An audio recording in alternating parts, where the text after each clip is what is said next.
So good morning mga kating! So welcome back again to my channel! So today, itatakol natin kung ano yung mga requirements at fees during the application of Visa D. At ano yung difference ng Visa D at Visa C.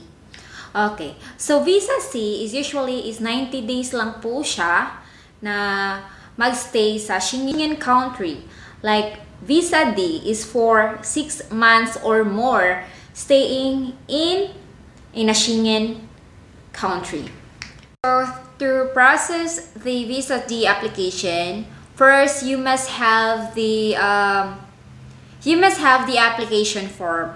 So below ina-attach ko na yung visa application as a guide for you guys to process the application for the Visa D. So first guys, application form, it's really important guys as the guidance during your application again. And then second is a passport photograph. It must be a Schengen passport size. Please mention guys sa studio kung saan kayo kung saan gaganapin yung yung passport photograph na i-mention nyo na din yung country, no, like Austria. Yeah. Like Austria or Germany, kasi alam nila yung sizes. Much better i-mention nyo po. Tapos, yung passport nyo, make sure po yung passport nyo is valid at least 3 months beyond the expiration date. Okay? And then, the passport copy. So, the passport copy must be your first data page. And then, for those minors, they need to submit a copy of their legal guardian, no? So, mga minors po yun. For those who have a previous copy na Schengen country, you must also provide the Schengen visa copy. And then, next is the EVE. So, yung EVE guys, makukuha po siya sa Pulitsay kung saan nakatira yung partner nyo po. Pero si partner nyo po ang kukuha nun. Again, kung saan nakatira yung partner nyo, doon po siya kukuha ng EVE sa Pulitsay. The next po is proof of relationship. So, for this po, much better na nakapag-meet na po kayo para mas lalong you have a big chance na yung visa nyo is to get approved. Lalo na ngayong pandemic, no? Very strict ang embassy ngayon. So, much better na kapag-meet na po kayo. And, para mas yung visa application nyo, merong good outcomes. Yes, good outcomes. So, for sure, yung i-attach nyo dito is yung conversation nyo, pictures nyo together, and then, if yung partner nyo is nagsusupport sa iyo financially, then much better na din i-attach nyo siya for your visa application. Itinerary. So, itinerary guys, for the Visa D, no need na po siya. Pero for Visa C, kailangan po niyan. So, itinerary guys, kailangan nyo. For Visa C, need siya, no? So, you must write for the itinerary from the day na nasa Pinas pa kayo at sa pag-alis nyo at pagdating nyo sa Schengen country. At ano yung mga lugar na gusto nyo puntahan. Dapat nakastate po siya doon. This one, flight reservation. So, this is also one of the requirements guys, flight reservation. It's up to you guys. Kasi yung sa akin, hindi na po ako nag-flight reservation. Automatically na po akong nag-grab ng flight ticket. Kasi advantage kasi po yun sa akin. Kasi may baby na ako. Kaya hindi ako masyadong kinakabahan. Pero para hindi masayang yung pera nyo po, much better flight reservation po muna.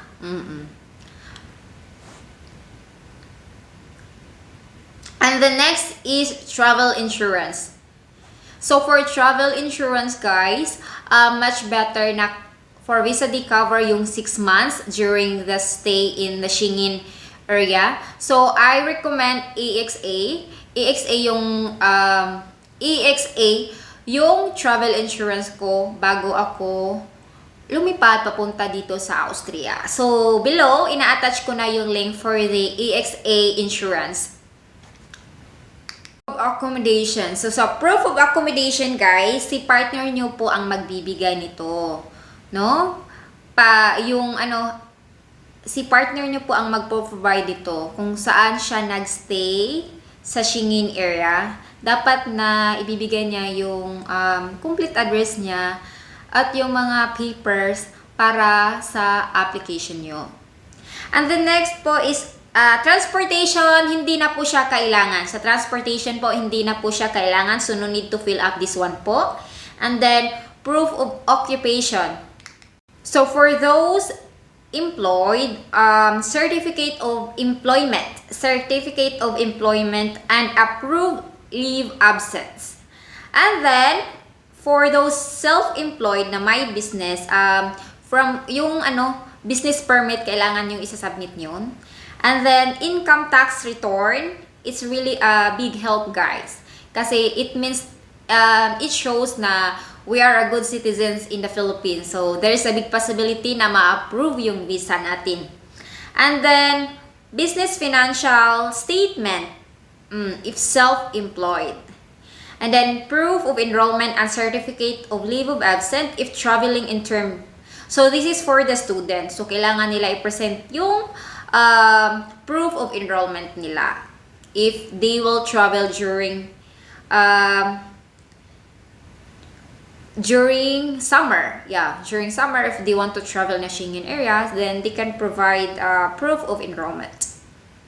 So next, proof of financial means, no? Kahit nagpo-provide na po kayo ng EVE, you must still need to present a proof of financial means. So this is the bank certificate, guys, in original po, bank certificate in original, and then personal bank statement or bank book showing the last 3 months. Yeah. And the next is proof of return. Yeah, proof of return, guys. This is really important. This is one of the struggles, no, sa iba dyan, kung ano yung ipapakita nila proof of will of return. So, for visa D, hindi na siya kailangan, no? Hindi na siya masyadong importante. Pero if may maipapakita kayo, okay lang din. So, one of the requirements for that is if you have a senior citizen parents, and then you can provide their IDs, and then if you have a daughters or children in the Philippines, and then you can provide some information from your children. Those all the requirements. So, no worries if hindi nyo masyado naintindihan yung mga sinasabi ko. I attach below the Visa D application form. As what I said, guys, this is a guide for you while processing the application.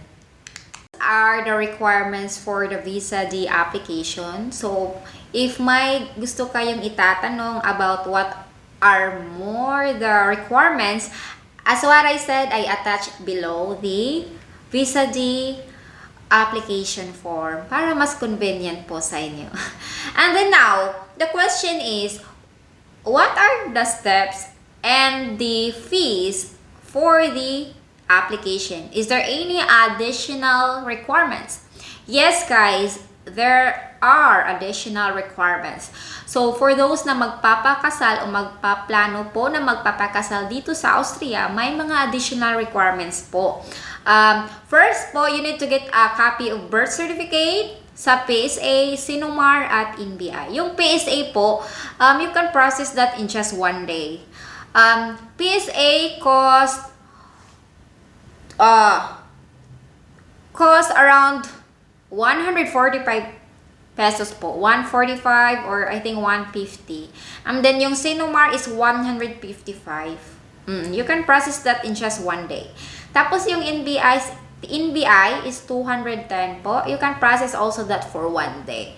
So if you have all that documents, and then the next step is you need to set an appointment in DFA.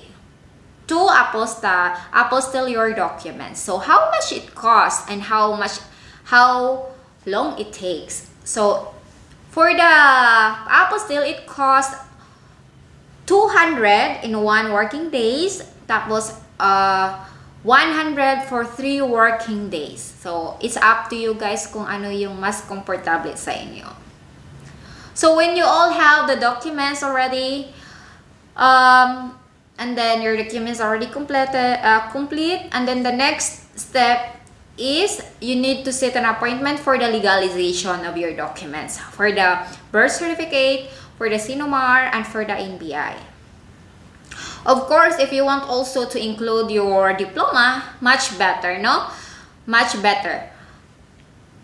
And then when you already all set, for the appointment for the legalization, that's really good. And the fees for the legalization, guys, the payment is 80 euro per document. So in peso, it's 4,500 per document.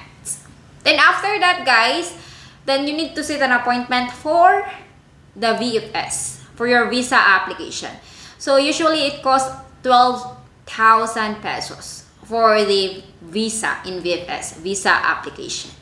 This pandemic, medyo stricto ang VFS in terms of setting appointments. So first of all, guys, you need to inform the embassy that you will undergo for the visa application, and then the embassy will ask some requirements for pre-checking.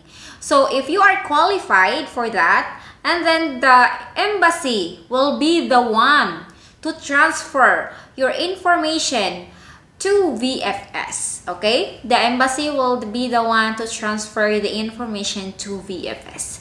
And then in 2 days, the VFS will message you through email kung ano yung gusto nyong date for your appointment to them. So, ikaw mismo ang pipili, guys, kung ano yung mas convenient na days o araw to have the appointment in VFS. Again, guys, no need na po kayo mag-set ng appointment sa VFS, okay?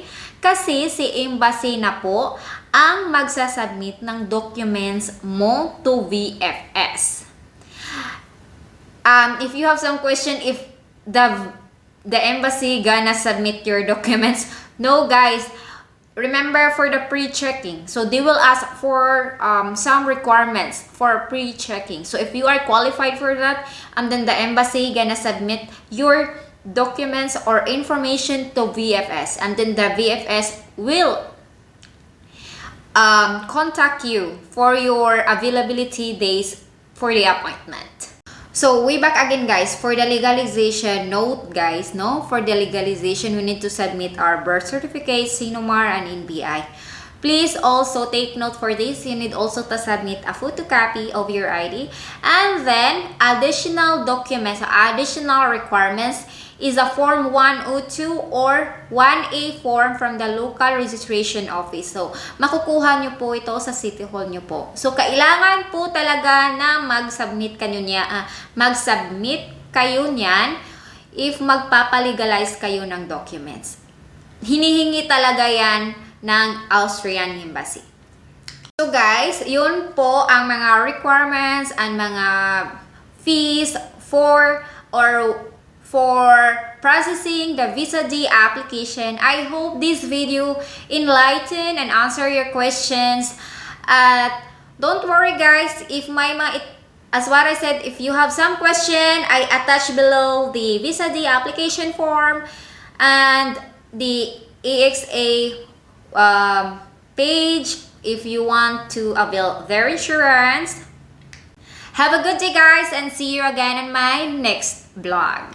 So I hope this video answers and enlightened your mind and answer your questions.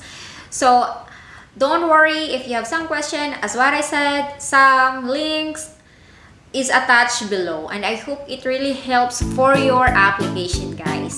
So I wish for your successful visa application, and I hope to see you soon on my next vlog. Have a nice day!